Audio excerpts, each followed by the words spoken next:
So still on the ELESIN OBA movie review, there have been a lot of comments about this, which some people said this movie is not actually what they portray, what the premiere is, what the trailer is.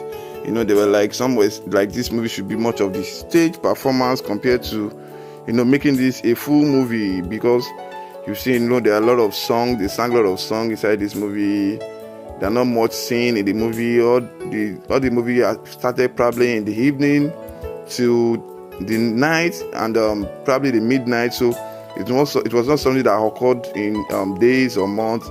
So the movie portrayed that it happens just in few times. So welcome to my channel. Welcome to Desmark TV. If you're new viewer, don't forget to subscribe to my channel and also click on the notification bell for more updates.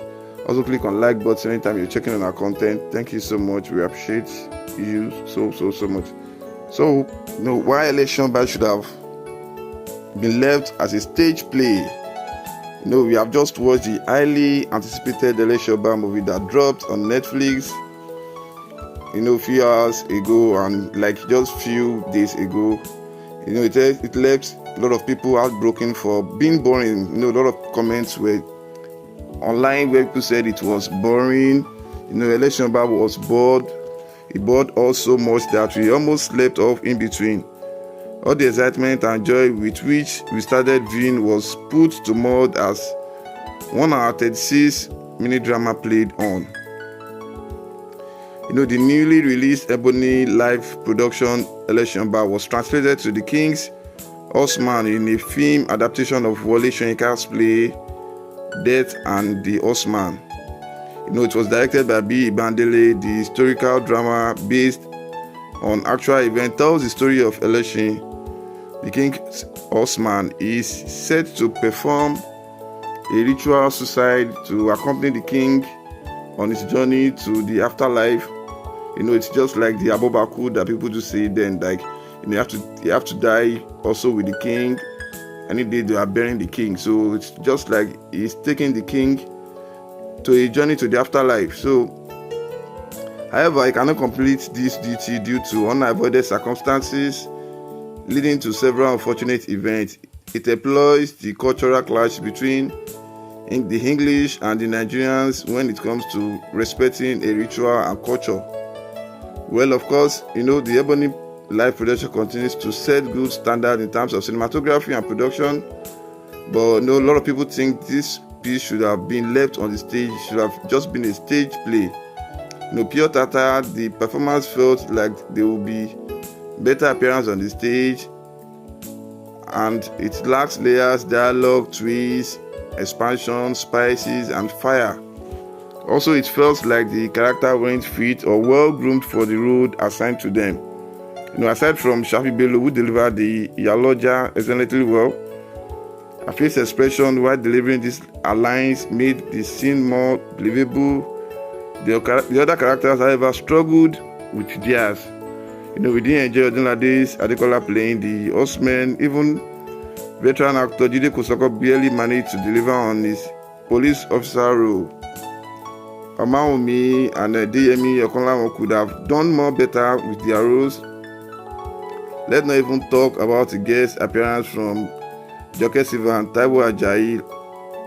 One of the loopholes in the movie is how the whites conversed with the local without an interpreter. That was crazy when you see ODUNLADE speaking with a white man. ODUNLADE was actually speaking in Yoruba, and the white man is actually getting and understanding what ODUNLADE is saying. So in vice versa, also the white man was speaking in English, and the movie showed us that ODUNLADE was understood what the man was saying, and even it was portrayed in the movie that ODUNLADE is not an educated person aside from his son, which was in the UK then. So one of the rap holes in the movie. It was so evident in the scene when Pickens and ELESIN spoke to each other in their own language and yet perfectly understood each other.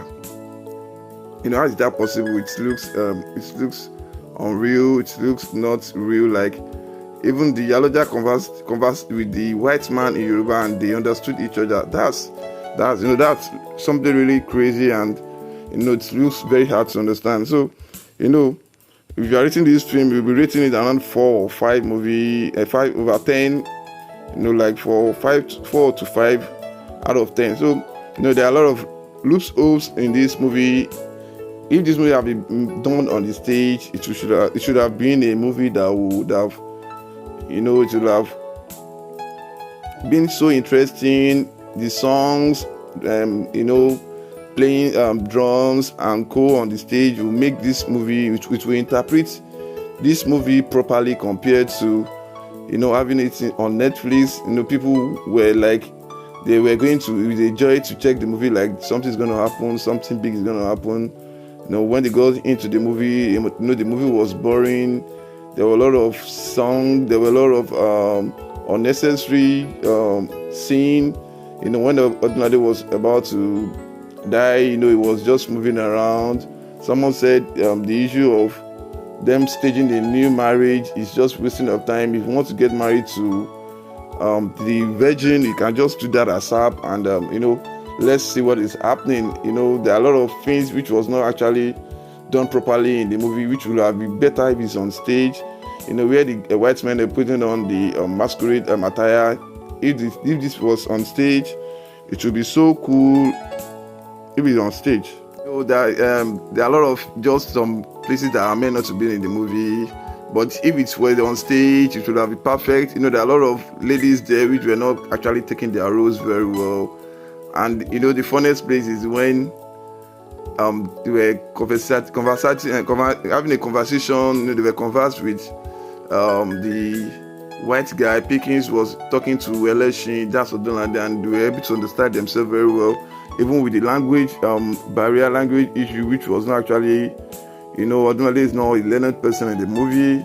I mean, the ELESIN is not a learned person in the movie, so it's it's very hard for a normal person, even a kids, to think they could be able to communicate, they could be able to express themselves properly. So I felt if this movie has been on stage, they will have been able to get an interpreter in the movie to do this. Although in the book written by Wole Soyinka, in this scene which they made, there was an interpreter in between, which was actually saying what the white man is saying, which is telling it to the other person. So the director should have done a lot of work in this movie, but although the storyline was still a bit okay, where they are talking why the white guys shouldn't be disturbing Nigerian rituals and culture, and also the cinematography, photography, and almost everything was okay. But aside from that, the ratings of this movie for us should be around 4 to 5 to 10. So kindly comment how you rate this movie, what you felt about this movie. Do not forget to subscribe to our channel if you are new. Thank you so much.